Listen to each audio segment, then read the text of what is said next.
Hey everybody, it's Mugsliesel here and welcome back to Critical Hit. If you can read, you know the topic, let's dive in. Most people agree that Team Flare is by far the worst team in the entire Pokemon series, not counting spin-offs.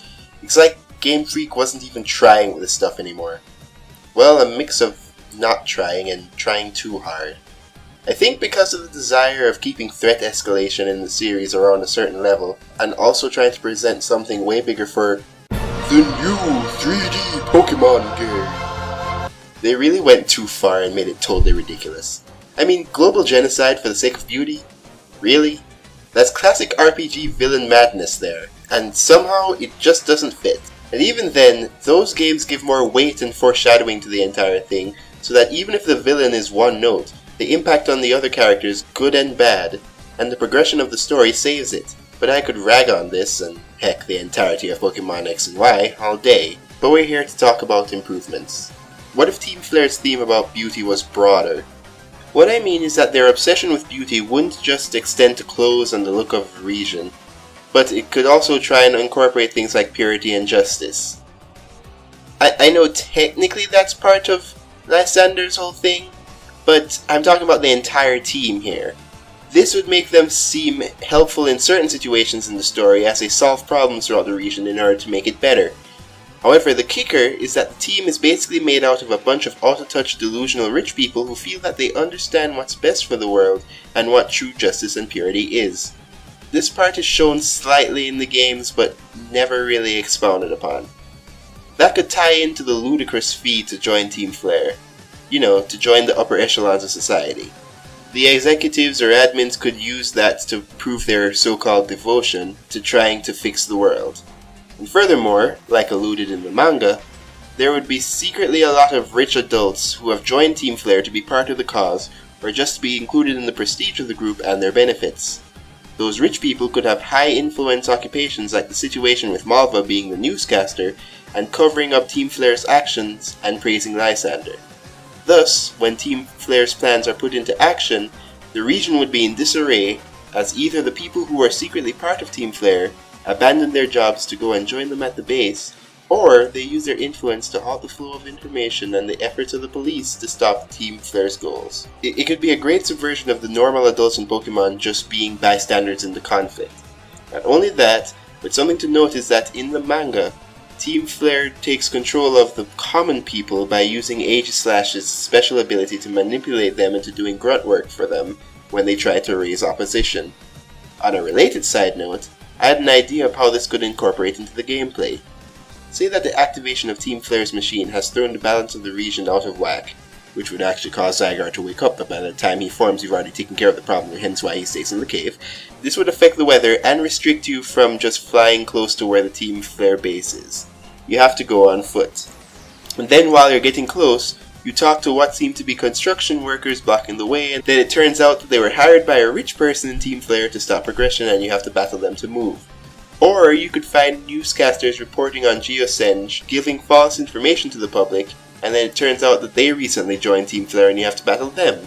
Or you could try and buy ice cream from the ice cream lady, and then it turns out that her boyfriend is a Team Flare and has been trying to get her in, and they're aware that you might be stopping their plans, and so she battles you. It would be really cool too if you met these characters earlier in the story and they seem normal. Maybe one or two would be a bit too admiring of Lysander, but you get my point. Not being able to trust certain people around this point would just be awesome. But let's dial back to Team Flare being about overall beauty. Lysander's obsession with it, coupled with the fact that despite Team Flare's efforts, quote-unquote ugly things keep popping up, and the protagonist also keeps thwarting his efforts, leads him to decide to take the drastic measures that he feels are needed to help the world become truly beautiful. But here's the biggest change from my version. It's not global genocide, obviously, but the story would change depending on the version. And not that slight text dialogue change that they put in the actual game. In X version, where he obtains Xerneas, he tries to use his power to make everybody in Team Flare immortal so that they can continue to run the region and impose their notion of true beauty on the world without threat of age or death. The promise of immortality would also make sense as to why rich people were running up to sign up for Team Flare.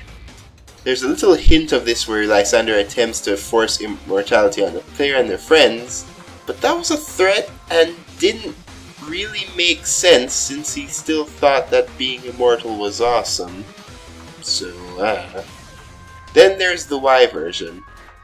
In this case, Team Flare wouldn't want to kill everyone, but instead try to control Yveltal to lower the lifespans of those who they deem unworthy, since Yveltal absorbs life energy. So basically they would dictate how long you live based on your contribution to the beauty of the world.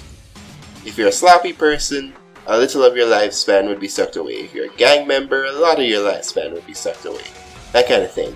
It's still pretty messed up, but I feel it would fit better. In the end, both scenarios make Team Flare like gods of the region, as they dictate life and death, thus allowing them to control how the region functions, and to keep working to make it more beautiful according to their standards.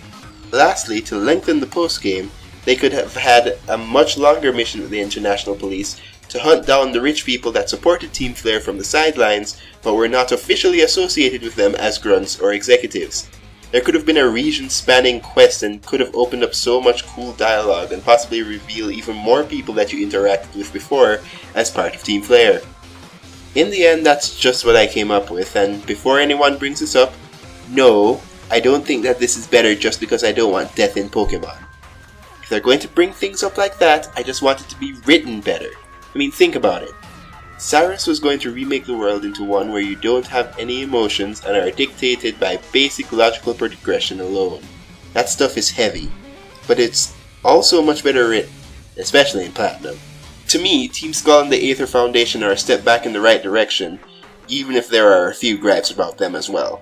You're not going to please everybody, Game Freak, but you're not going to wow a majority of them with style without substance. So please, keep putting in the effort and don't backtrack and underplay the characters or motivation or influence the antagonists have in the story, regardless of their stances. I see a bit of that surfacing in Ultra Sun and Moon again with how they handled the Ultra Recon Squad, which was an amazing but incredibly underutilized concept.